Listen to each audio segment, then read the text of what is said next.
Narito ang iba pang balitang tinutukan natin ngayong weekend. Hindi na po matutuloy ang pagbisita ng pamilya ni Mary Jane Veloso sa kanya sa Yogyakarta, Indonesia. Sabi ng pamilya Veloso, inabisuhan sila ng DFA na kanselado na ang biyahe dahil pupunta na raw sa Jakarta ngayong araw si Mary Jane para simulan ang proseso ng kanyang pag-uwi sa Pilipinas. Bagamat nahihinayang, masaya sila dahil malapit na makauwi si Mary Jane pero hindi pa rin alam ang eksaktong petsa nito. Naglabas ng Lahar Advisory ang PHIVOLCS sa mga nasa paligid ng Bulkang Canlaon. Sa ngayon, patuloy ang mandatory evacuation sa mga nakatira sa loob ng 6-kilometer permanent danger zone ng bulkan. Mahigit 8,000 residente ang inilikas sa buong Negros Occidental. Nasa ilalim na ng state of calamity ang buong Negros Occidental. Sa pilitan ng pinalikas sa mga nakatira sa loob ng 6-kilometer permanent danger zone o PDZ ng Bulkang Canlaon. Mga kapuso, amihan at 2 pang weather systems ang nagpapaulan ngayon sa ilang lugar. Ayon sa Pag-asa, shear line ang nagdadala ng maulap na panahon na may kalat-kalat na ulan at thunderstorms sa Bicol Region at Eastern Visayas. Hanging amihan ang magpapaulan sa Cordillera Administrative Region, Cagayan Valley, Aurora at Quezon, maging sa Metro Manila at iba pang bahagi ng Luzon. Ang Intertropical Convergence Zone o ITCZ naman ang nagpapaulan sa Caraga at Davao Region at iba pang bahagi ng Mindanao. Minomonitor ang posibilidad ng pagkakaroon ng low pressure area na magpapaulan sa eastern section ng Visayas at Mindanao. Sa rainfall forecast ng Metro Weather, asahan ng light to heavy rains sa Aurora, Quezon, Sorsogon at Camarines Norte.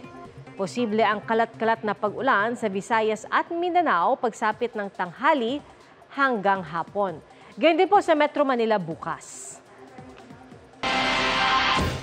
Nagtagisan ang mga higanteng parol sa San Fernando, Pampanga. Ang iba pang Christmas lighting tinutukan ni CJ Torida ng GMA Regional TV. Nagbabonggahan ang 10 barangay sa kani-kanilang higanteng parol sa 2024 Giant Lantern Festival sa City of San Fernando, Pampanga. Bawat parol, nasa 20 metro ang sukat at pinakikinang ng mahigit 10,000 makukulay na ilaw. Wagi ang parol ng Barangay San Nicolas. Giant Christmas trees naman ang dinarayo sa harap ng munisipyo ng Dilasag sa Aurora. Gawa ang mga yan sa indigenous materials.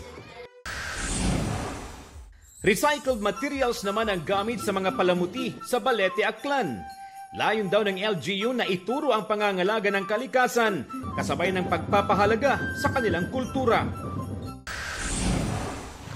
Nag-Christmas lighting din sa Barangay Mabatang sa bayan ng Abukay, Bataan na tinaguri ang Christmas capital ng probinsya. May mga parol, belen, arko at iba pang palamuti na gawa rin sa recycled materials. Patok naman sa kids ang Christmas village na ito sa Candon City, Ilocos Sur dahil sa mga cartoon character design. Sa Batac City, Ilocos Norte, pinailawan na rin ang higanteng Christmas tree. May IG World rin na tunnel of lights. Malapista naman ang vibe sa Christmas tree lighting sa Lubwaga, Kalinga. Para sa GMA Integrated News at GMA Regional TV, CJ Torida, nakatutok 24 oras.